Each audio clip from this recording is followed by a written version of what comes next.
Hey guys, welcome again to my YouTube channel English with Khushi. तो आज के इस वीडियो में हम लोग सीखेंगे 10 बेटर वेज टू से सॉरी। सॉरी को कहने के 10 नए तरीके या फिर कुछ और बेहतर तरीके आप कह सकते हैं। तो चलिए स्टार्ट करते हैं।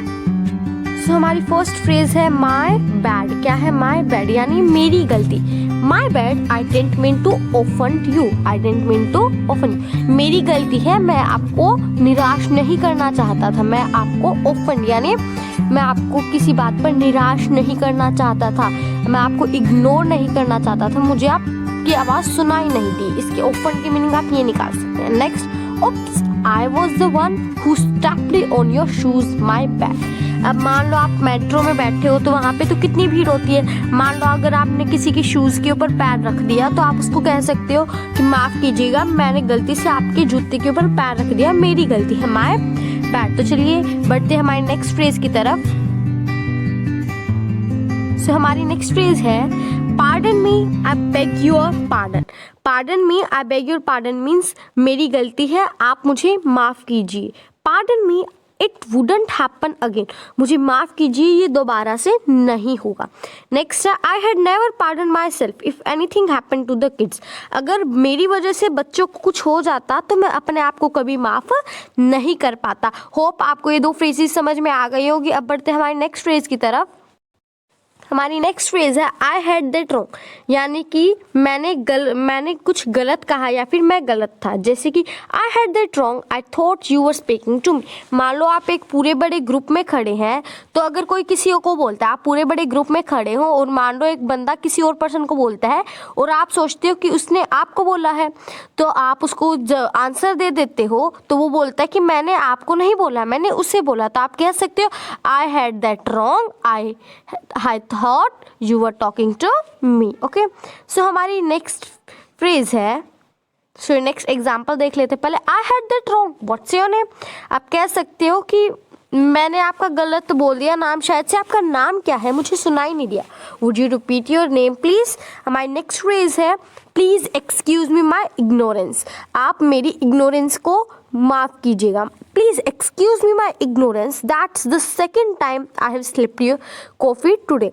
आपने मान लो आपने किसी के ऊपर कॉफ़ी गिरा दी तो आप उसे कह सकते हो आप मुझे प्लीज़ प्लीज़ माफ़ कर देना, आज मैंने पूरे दिन में दूसरी बार किसी के ऊपर कॉफ़ी गिरा दिया, फिर टेबल के ऊपर कॉफ़ी गिरा दी, टेबल गंदी कर दी। हमारी नेक्स्ट एग्जाम्पल है please excuse me my ignorance, I don't know you lost your job. मान लो आप कर रहे हो बल्ले बल्ले बल्ले कि उसको जॉब मिल गई और उसको जॉब नहीं मिली, आपको नहीं पता होता, तो आप उसको कह सकते हो मुझे माफ़ करना, मैं तो डांस कर रहा हूँ यहाँ पे खुशी के मारे, मुझे पता नहीं था कि तुम्हारी जॉब तुम्हें नहीं मिली।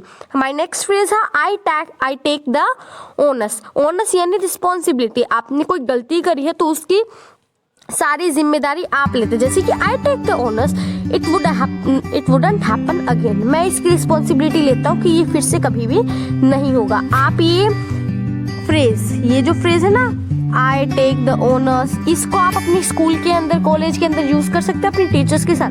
मान लो आप क्लास में बात कर रहे हो, आपकी टीचर ने देख लिया आपको, तो जब टीचर आपको पनिशमेंट दे रही है तो आप उनको सॉरी बोलने के लिए कह सकते हो ma'am I take the onus, it wouldn't happen again. मैं जिम्मेदारी लेती हूँ कि आज के बाद ये कभी भी नहीं होगा।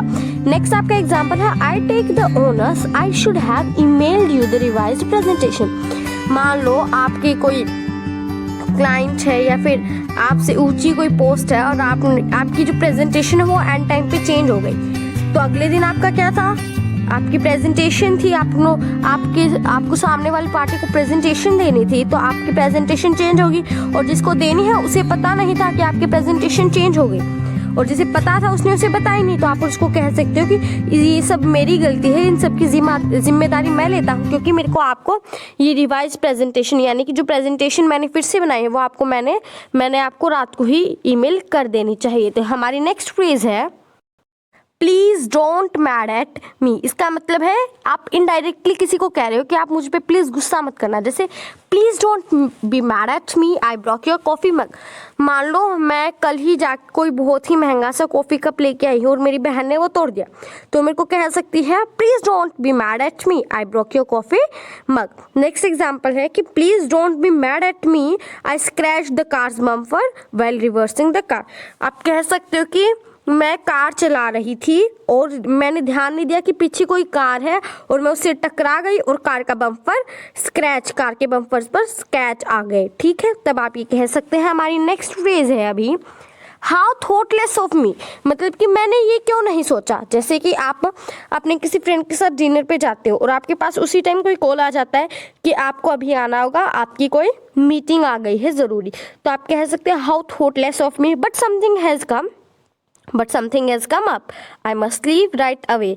आप अपने फ्रेंड को कह सकते हो कि मैंने ये क्यों नहीं सोचा कि मेरी आज मीटिंग है तो मुझे जाना होगा, मैं अभी जाता हूँ, मैं आपसे फिर कभी मिलूंगा, ठीक है। नेक्स्ट एग्जाम्पल है कि how thoughtless of me you invited and I forgot, मैं कितना मतलब भुलक्कड़ हूँ, मैं ऐसे कैसे भूल गया कि आपने मुझे इन्वाइट करा और मैं भूल गई।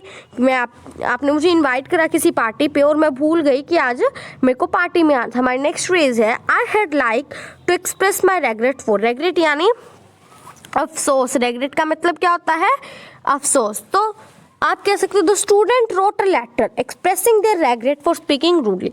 मान लो कॉलेज का स्टूडेंट है कोई, उसने टीचर से थोड़ी रूडली बात कर ली, तो फिर उसे एक लेटर लिखना पड़ा, क्यों, उसके अफसोस जाहिर करने के लिए कि उसे अब बहुत अफसोस हो रहा है कि उसने अपने टीचर के साथ इतनी रूडली बात क्यों की। हमारा नेक्स्ट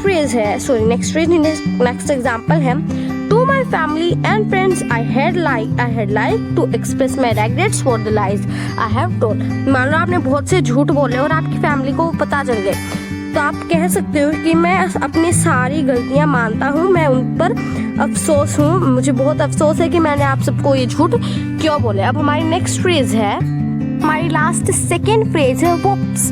वुप्स मुझे बहुत अच्छी फ्रेज लगती है, तो इसको हम सेंटेंसेस में कैसे यूज कर सकते हैं, whoops I don't think you understood my point.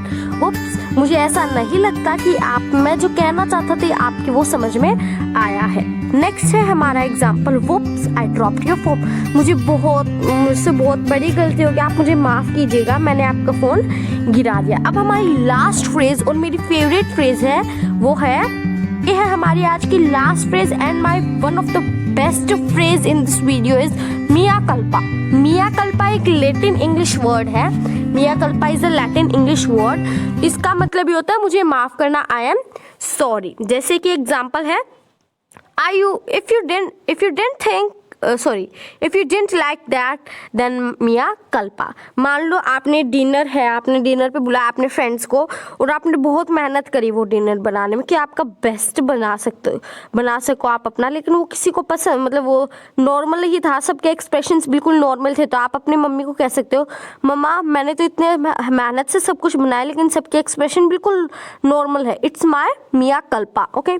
या फिर I have said mea culpa 1000 times for getting her name wrong every time। मान लो आपकी किसी फ्रेंड का नाम खुशी है, आप उसको खुशी बोलते हो बार बार, तो आप उसे कह सकते हो कि मैं उसका नाम हमेशा गलत बोलता हूँ, मैंने उसको इस चीज़ के लिए मैंने उसे हज़ारों बार मिया कल्पा यानी सॉरी बोल चुका है। तो फ्रेंड्स ये थी हमारी आज की फ्रेजेस। तो आप मुझे कमेंट सेक्शन में कमेंट करके ज़रूर बताना कि आपको ये फ्रेजेस कैसी लगी और आपको सबसे अच्छी फ्रेज कौन सी लगी। एंड हमारी नेक्स्ट वीडियो बहुत ही जल्दी आने वाली है, किसके ऊपर, हमारे डेली वर्ड्स के ऊपर, जैसे छोकना, बेलना, इन वर्ड्स को इंग्लिश में क्या कहते हैं, इनसे रिलेटेड। तो फ्रेंड्स जस्ट कमेंट में द कमेंट सेक्शन कि आप उस वीडियो के लिए एक्साइटेड है या नहीं। Till that bye bye, take care.